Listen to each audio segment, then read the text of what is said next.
সমুদ্রপৃষ্ঠ থেকে প্রায় ১৮০০ ফুট উঁচুতে মেঘের রাজ্য সাজেক ভ্যালি।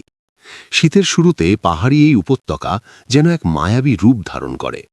চারপাশের ঘন কুয়াশা আর মেঘের লুকোচুরি দেখতেই ঢাকা থেকে একাই ছুটে এসেছে তরুণ ফটোগ্রাফার রায়ান। খাগড়াছড়ি থেকে দীঘিনালা হয়ে সাজেক যাওয়ার জন্যে যখন সে একটি বাসে উঠল, তখনই প্রথম তার চোখে পড়ে লোকটিকে। গাড়িতে রায়ানের সাথে আরও ৩ জন তরুণ ছিল, যারা বেশ হাসিখুশি আর আড্ডাবাজ। কিন্তু একেবারে পেছনের সিটে বসা লোকটি ছিল সম্পূর্ণ আলাদা। গায়ে একটি পুরনো ভারী কালো ওভারকোট, গলায় মাফলার এমনভাবে জড়ানো যে মুখের অর্ধেকটাই ঢাকা।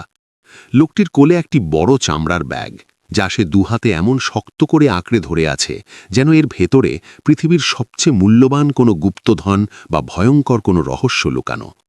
পুরো ২ ঘন্টার পাহাড়ি আঁকাবাঁকা পথে লোকটি একটি শব্দও করল না। শুধু তার তীক্ষ্ণ দৃষ্টি মাঝে মাঝেই রায়ানের দামি ক্যামেরার ব্যাগের ওপর গিয়ে পড়ছিল। গাড়িতে থাকা ওই ৩ তরুণ আড্ডার ফাঁকে রায়ানকে ফিসফিস করে বলল, ভাই, পেছনের লোকটাকে দেখেছেন? কেমন যেন সন্দেহজনক। সাবধানে থাকবেন নিজের জিনিসপত্র নিয়ে।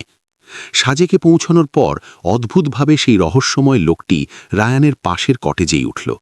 সন্ধ্যার পর সাজেকের রূপ বদলে যায়। চারপাশ নিস্তব্ধ, আর ঘন কুয়াশায় ১০ হাত দূরের জিনিসও দেখা যায় না।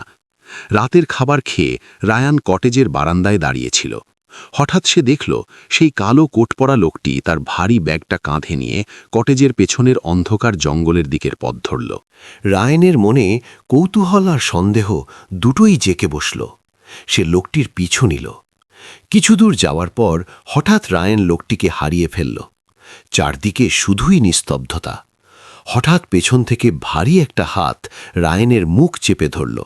রায়ান চমকে উঠে ধস্তাধস্তি করার চেষ্টা করল, কিন্তু অন্ধকারের ভেতর থেকে আরও ২ জন এসে তাকে চেপে ধরল। চাঁদের আবছা আলোয় রায়ান দেখতে পেল এরা সেই হাসিখুশি ৩ তরুণ যাদের সাথে সে গাড়িতে এসেছিল। তাদের একজনের হাতে ধারালো ছুরি। বেশি শব্দ করবি তো সোজা খাদের নিচে ফেলে দেব। তোর ক্যামেরার ব্যাগ আর মানিব্যাগটা জলদি বের কর। রায়ান বুঝতে পারল সে কি ভয়ঙ্কর ফাঁদে পড়েছে। এই ভদ্রবেশী ছেলেরাই আসলে পেশাদার ছিনতাইকারী। নির্জন পাহাড়ে ট্যুরিস্টদের টার্গেট করাই এদের কাজ।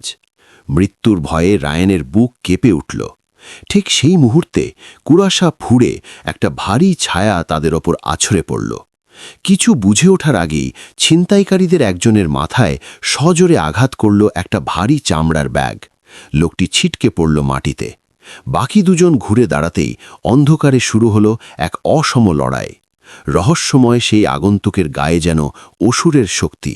তার কয়েকটা শক্ত ঘুষি আর লাথিতে বাকি ২ ছিনতাইকারীও মাটিতে লুটিয়ে পড়ল এবং সুযোগ বুঝে অন্ধকারে জঙ্গলের দিকে পালিয়ে গেল। রায়ান হাঁপাতে হাঁপাতে মাটিতে বসে পড়ল। তার সামনে দাঁড়িয়ে আছে সেই কালো কোট পরা রহস্যময় লোকটি। ধস্তাধস্তিতে তার হাতের চামড়ার ব্যাগটি খুলে গেছে এবং ভেতরের জিনিসপত্র মাটিতে ছড়িয়ে পড়েছে। রায়ান অবাক হয়ে দেখল ব্যাগের ভেতর কোনো অস্ত্র বা পাচার করার মতো কোনো অবৈধ জিনিস নেই। সেখানে ছড়িয়ে আছে অনেকগুলো ইনহেলার, অ্যান্টিবায়োটিক, কিছু দরকারি ওষুধ আর বাচ্চাদের ছোট ছোট কয়েকটা সোয়েটার। লোকটি শান্তভাবে সেগুলো কুড়িয়ে ব্যাগে ভরতে ভরতে বলল, ভয় পাবেন না, ওরা পালিয়েছে। রায়ান কাপা গলায় জিজ্ঞেস করল, আপনি আপনি এখানে এত রাতে এই ব্যাগ নিয়ে? লোকটি ম্লান হেসে বলল, আমার নাম রফিক। এই সাজেকের মূল পর্যটন কেন্দ্রের বাইরেও গভীর পাহাড়ে বেশ কিছু আদিবাসী গ্রাম আছে। শীতকালে সেখানে প্রচুর মানুষ, বিশেষ করে বাচ্চারা, নিউমোনিয়া আর নানা রোগে ভোগে। কিন্তু দুর্গম পথ বলে তারা শহরে যেতে পারে না। আমি প্রতি মাসে একবার করে শহর থেকে তাদের জন্য এই ওষুধগুলো নিয়ে আসি। রাতে পাহাড়ি পথে জঙ্গল দিয়ে শর্টকাট করে যাওয়া যায়, তাই রাতেই রওনা দিই। রায়ান স্তব্ধ হয়ে দাঁড়িয়ে রইল। যে লোকটিকে সে এবং অন্য সবাই ভয়ঙ্কর অপরাধী ভেবেছিল, সেই লোকটি আসলে নিজের জীবনের ঝুঁকি নিয়ে দুর্গম পাহাড়ের অসহায় মানুষদের জীবন বাঁচায়। আর যাদের ভদ্র আর হাসিখুশি মনে হয়েছিল, তারাই ছিল আসল অপরাধী। ধন্যবাদ সবাইকে আমাদের ভিডিওটি শেষ পর্যন্ত দেখার জন্য। এই ভিডিওতে ব্যবহৃত দৃশ্যের মতো কপিরাইট ফ্রি দৃশ্য আপনি সম্পূর্ণ ফ্রিতে ডাউনলোড করতে পারবেন আমাদের ভেকটিজি অ্যাকাউন্ট থেকে। লিঙ্কটি ডেসক্রিপশন বক্সে দেওয়া আছে, চেক করে নেবেন। এমন আরও ভিডিও দেখতে চাইলে আমাদের চ্যানেলটি সাবস্ক্রাইব করে আমাদের পাশেই থাকুন। সবাই ভালো থাকবেন, আবার দেখা হবে পরের ভিডিওতে।